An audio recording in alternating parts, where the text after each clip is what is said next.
What's up everyone? Welcome back to the channel. Today, as you can see from the title of the video, we're going to be putting in all the sound deadening in my car because it desperately needs it. Desperately. I can't talk ever. So, in my absence though, I have fully pour 15'd the floor, and it is silky smooth. Way better than that rough, like dirty old paint that I had in here. So, it's really cool. I was gonna film this, but it's really not that exciting. I mean, you just stir the paint can and then paint it in. It's not spray on, it's actually like painted in. You just do 2 coats of it and let it harden up overnight each time, and yeah, you're good to go. Ooh, I also got myself another shifter. I made one. I went down to my buddy Sean's house again, and we just kind of water jetted something super simple, something that's a little bit better ergonomically for me to grab as opposed to that aluminum pistol grip shifter that was like way up here, and I had to like reach 567 yards forward just to get into 5th gear. But now it's a heck of a lot easier. So yeah, there's that. The whole car has been washed and waxed. It's like silky smooth, dude. Got my exhaust tips put on. Obviously you saw from the last video at Custom Effing Customs, but yeah, no dude, this thing is really cool. However, I was having a crazy drive shaft vibration, and I also discovered that my pinion angle was off, so we fixed that, put 2-degree shims in the back, and then took the drive shaft out, and then I sent the drive shaft to a local driveline shop, and they got back to me and they were like, yeah, this was literally one of the worst drive shafts we've ever seen. I was like, well, that will definitely explain the crazy vibration I was having at like 50 miles an hour and up. Like, it was virtually undrivable, and the guy was like, yeah, he's like, I've seen really bad drive shafts, and then I've seen yours. I was like, really? And he's like, yeah, there was no weights on it, and he goes, and it wasn't perfectly straight. It was like slightly out of straightness, and I was like, yeah, it's weird because I had it, or my buddy Alex had it in his car, and he said it was perfectly fine, and he asked where I bought it, and I said, well, my friend lives in Texas, so he shipped it to me. He's like, well, it could have fallen over or been damaged during shipping, but who knows, because he said it wasn't that far out of straightness, but yeah, he said like the no weight thing on the drive shaft was atrocious. He was like, yeah, I guarantee that this thing was brutal to drive at like 40, 50, 60 miles an hour. I was like, yeah, it was like shaking the whole freaking car. So, but anyway, that's all been taken care of. Gonna be moving on to all the sound deadening stuff here. Oh, I have a messy garage, man. All right, so I'll just move tools. All right, I'm gonna go ahead and get this stuff laid out in the sun and kind of get it malleable. This stuff too. So I think it's 35 square feet of this stuff, and I think it brings my total to what, 70 or 36 square feet, so 72 square feet in total, which will be way plenty for that thing, but I got a lot just in case. So all right, let's go ahead and start laying that out. Okay, so first things first, pulled the car into the garage because it's hot out there, and the floor is nice and toasty. But what I need to do is I need to pull the seat out and my seat belt, and then probably give the floor like a good little vacuum or whatever, just because I've been driving it around. And then we'll start laying in the sound deadening material that's over there somewhere in the sun, but you can't see it. But anyway, all right, let's pull this out.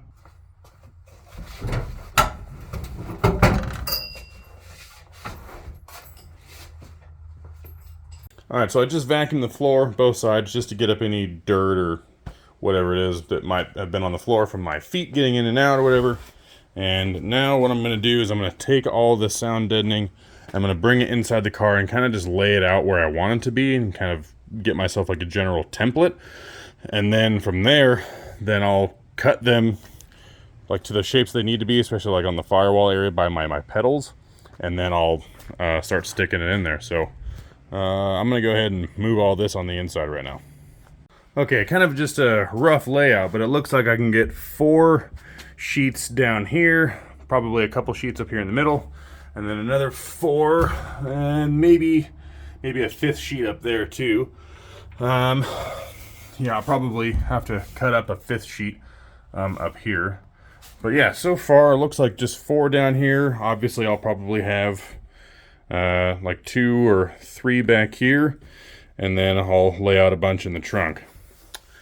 And of course, you know, maybe another sheet right across the transom there. But yeah, man, not bad so far. And then I'll have to just, you know, again, like, you know, cut this area so that it can lay down by the cage and then lay down on the floor. So yeah, not bad. Okay, so obviously I've never done this before, but I did some research on it, and doesn't seem like it's that big of a deal. Literally peel, stick, roll on. So got a couple rollers, a big one and a smaller one, so I can get into like all the grooves and stuff like that in the floor. So just pull this one out of the sun. It's nice and warm. So I think I might start at this corner right here. And then start peeling and laying it down, and then take a razor blade. Yeah, I'd say like right there. Take a razor blade and then cut this and cut it right there, and then just lay it down flat, and then move on to the next piece and go from there.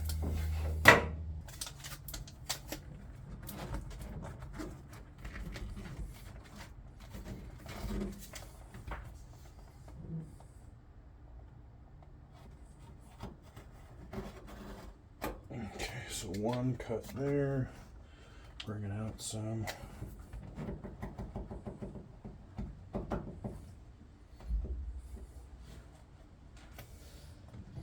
And we'll go up.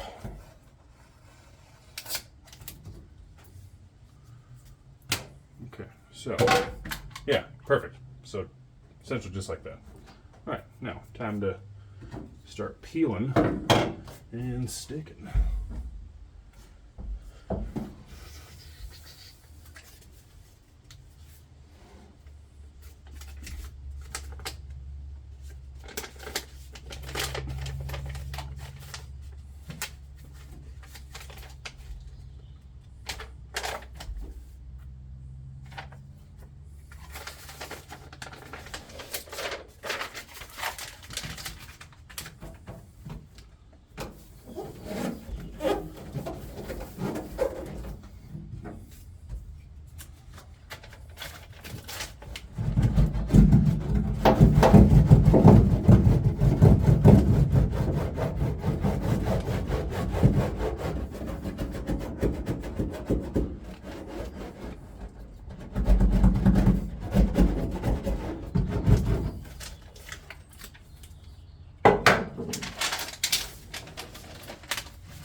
I think you're supposed to do little bits at a time, but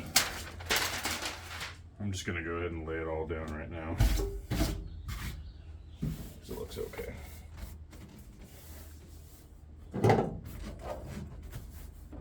Boom. Perfect, dude.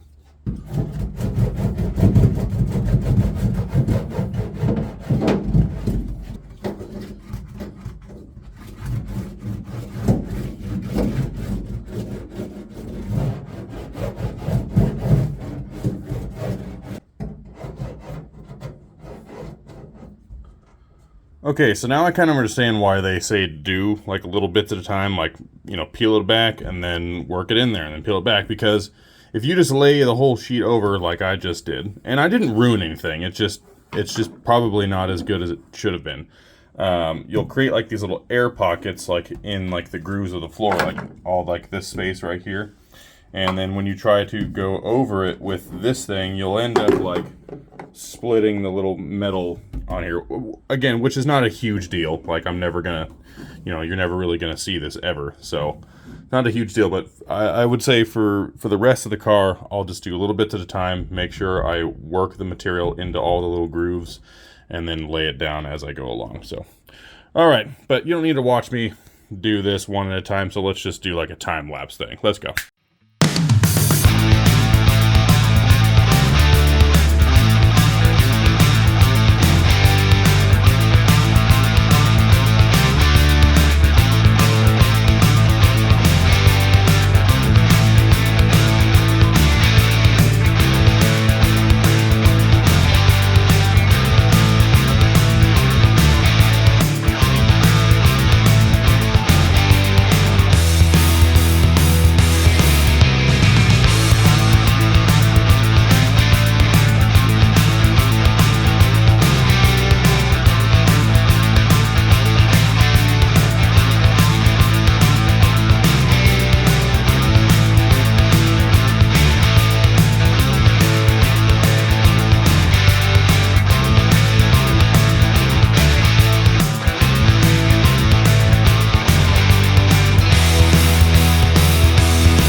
right, well, the driver's side floor area is pretty much done. Obviously, I just gotta, maybe like fill this in a little bit, but other than that, it went in fairly okay for my first time. I did a little patching stuff up there, just kind of cut them into like different little sections and just stuck them on there. But yeah, not bad. Like I said, I do want to like fill in this area here, so I'll probably use the rest of this strip here, and then I'll start. Next is the trans tunnel right here, so or rather the drive shaft tunnel. But yeah, not bad. So let's start doing that.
Alright, so the inside of the cab, at least the front side of the cab, is done. I'm super thrilled with the way that turned out. Filled it all the way up on that side. I made a bunch of like little cut out like little patch pieces to stick around the pedal and the, and the steering column and whatnot. But yeah, everything else in here has been done. I cut out all the little holes for seat belts and stuff, and for my seats to go through on both sides, and I'm about to get to that side. But yeah, man, not bad at all. was relatively easy. Pretty stoked with the way that turned out. And dude, it might not be able to tell on the camera here, but it is a lot quite like, hold on. You can just hear the difference in the tone of that. So, all right, I think I'm gonna start on that side now. How many pieces do I got left? 1, 2, 3, 4, 5, 6, 7, 8, 9, 10, 11, 12, 13. 13 pieces, and there's 14 that come in a box. So I basically used a box and a sheet for the front, if that's correct. Yes. So now I'm probably gonna lay some sheets in here. I'm thinking I could probably do 4, 5 sheets at the most in the trunk, and then I'll have plenty left over for the back seat area. So the rest I want to definitely put on the doors on both sides, and then maybe on these little cross braces here I can put some, and then other than that, I think I'm good to go, man. So I took a little food and water break, and by water I mean coffee, and by food I mean snacks. So anyway, all right, let's start on this, and then we'll move into the trunk. Okay, so I had to go actually eat real food, but anyway, got everything back here squared away. That looks pretty good. Had a couple of pieces left over, so I put some up there on the rear package tray, and I'm saving these 2 sheets for each door. So I'll have this sheet for that one, that sheet for that door, obviously. Don't know why I said that. And then, so I kind of just laid out, let's see, 1, 2, 3, 4, 5, 6, 7 pieces back here. I'm not going to use all 7 pieces back here. I'm just kind of laying stuff out in overlap. So, yeah, so I'll definitely use, let's see. Yeah, okay. So there's 1, 2, 3, 4, 5, 6, 7, 8. Okay, 8 pieces back here. So I'll most likely just use 3 down here, and then start laying in some, I'll just cut some thinner strips off of one of these, and then lay them in the rest of the spots where I couldn't get a full sheet. But yeah, other than that, I'm almost calling this done. And then whatever I have left over, I think I'll put up here on the actual package tray itself, and then that way I'll have basically everything sheet metal wise in the car covered with some sound deadening material. So pretty stoked. But anyway, all right, let's start back here.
And presto. Not the most perfect job in here. Didn't get every little nook and cranny, but it's okay. It's good enough for right now. At some point I'll probably come back in here. I'll probably order like another box of the stuff, and then I'll take my battery tray out. I'm just too lazy to move it. It's already bolted down. All the wires are hooked up. I'll deal with that later. So I'll probably put some more there. Probably cover like the axle hump a little bit more, but yeah, other than that, man, I am done-ski. You know, again, aside from just putting these 2 little pieces in the door or whatever, but that's about it. Everything is done. Looks pretty good. Not too bad for my first time. I'm happy with it. That is it for this episode. I am less than a month away from going on Power Tour, and since I just got the car pretty much highway drivable with that crazy vibration that I was having, I really need to take this thing on like more of like a longer drive and really get a feel for it and whatnot. But this needed to get done first, so yeah, glad it's done. Everything again looks really cool to me. I'm good with it. Again, it's not perfect, but neither is the car. So, but I really appreciate you guys watching, sticking around, subscribing, and stuff like that. So that being said, if you guys like what you saw, please give a thumbs up, like, comment, do whatever you want, and I'll freaking see you guys later.